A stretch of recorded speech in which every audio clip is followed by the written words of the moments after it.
We're not in Canada anymore.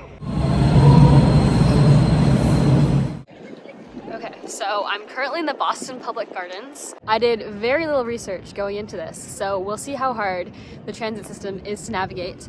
But hopefully future me has done more research. Hey! And can tell you more about the different features of the Boston transit system. So I started off on the Green Line and I was transported back in time to where this all began. The MBTA subway, or better known as the T, is considered the first ever transit system in the Americas.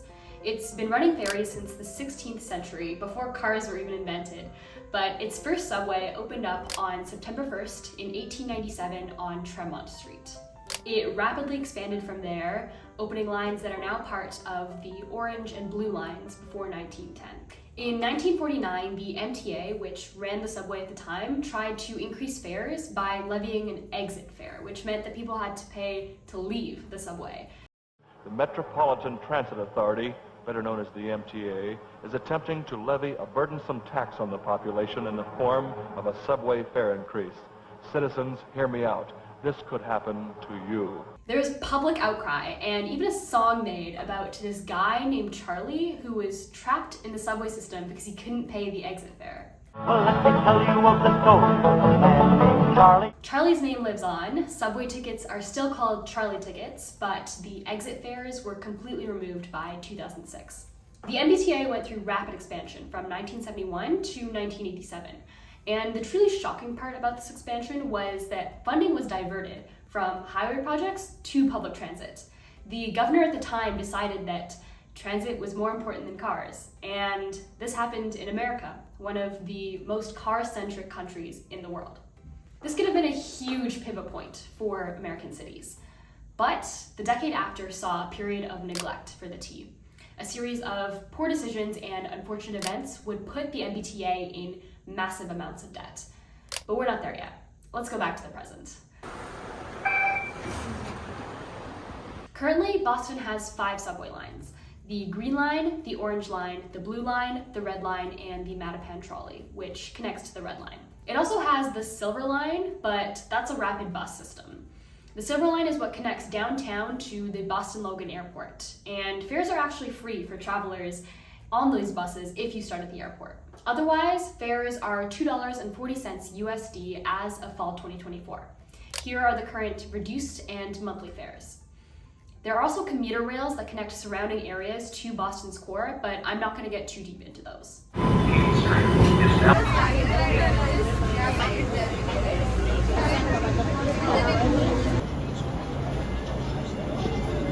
I am back at the Boston Public Gardens. There were a series of delays during my first ever train ride in Boston. At least the squirrels are here to keep me company. So basically what happened is a train broke down, I believe, at Copley Station, which resulted in a series of delays. So I turned around, took the train back, and now I guess I'm gonna make my way to my next destination in a second. So I experienced the delays and the closures of the T firsthand, and they've been in the rise recently.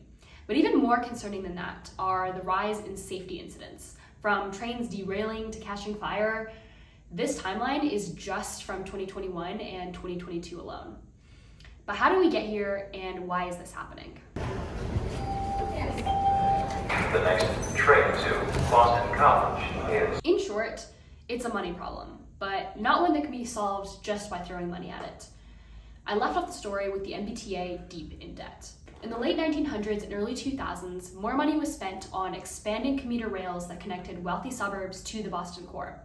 This sometimes meant that riders in wealthy suburbs had better access to downtown than people that actually lived in Boston in areas that were less well off. The big kahuna came in 1999 when the funding structure of the T was changed. It was called forward funding, and it reduced the contributions from the state and forced the MBTA to rely more heavily on fare revenue. This is notoriously an unreliable source of funding, with events like the 2008 financial crash and the COVID-19 pandemic tanking transit revenues since then. Forward funding also transferred billions of dollars of debt onto the MBTA from past transit projects. At the same time, the Big Dig project was also happening, which involved creating an underground highway and other infrastructure to reduce traffic in the city. The project went billions of dollars over budget, and the state was looking for ways to reduce this burden, one of those ways being the T. Now, I'm not opposed to the Big Dig. It was a fairly successful project that did reduce congestion in the city of Boston, but there is poetic irony to massive amounts of debt being dumped on the MBTA in favor of building roadways, when just a few decades earlier, highway projects were being canceled to build public transit. I've simplified the situation a lot, and I'm also coming at this as someone who doesn't regularly experience the challenges or the joys of using public transit in Boston. Looking at this information though, my first thought was that the government should put more money into the T, but it's not quite that simple. Residents of Massachusetts actually pay more per capita on their transit system than most of their peers through federal funding and sales tax. But the thing is that almost 20% of the MBTA's budget goes towards debt every year. That's been around $500 million every year for the past 2 years, which for reference is higher than what the MBTA even makes from its operation. Half of these payments are also just interest. That's money that could be spent making transit better. This isn't a unique problem. Transit systems across the US are having trouble with financing. And like I said, I've also simplified this problem a lot. There is more that goes into it. I wish we could just throw money at the problem and have transit be magically better, but the real solution requires changes to the system itself to make it more profitable and changes to the way money is managed within it. I think these might be the thinnest escalators I've ever been on. Going back to my own adventures, I did eventually get onto another train and went to my final destination, Gilmore Girls style. Beautiful. What are we doing here? We are beholding your future. Big. You have a big future. I can't believe it. I'm actually standing outside of Harvard. I am currently at Harvard, and it was a much smoother ride getting here.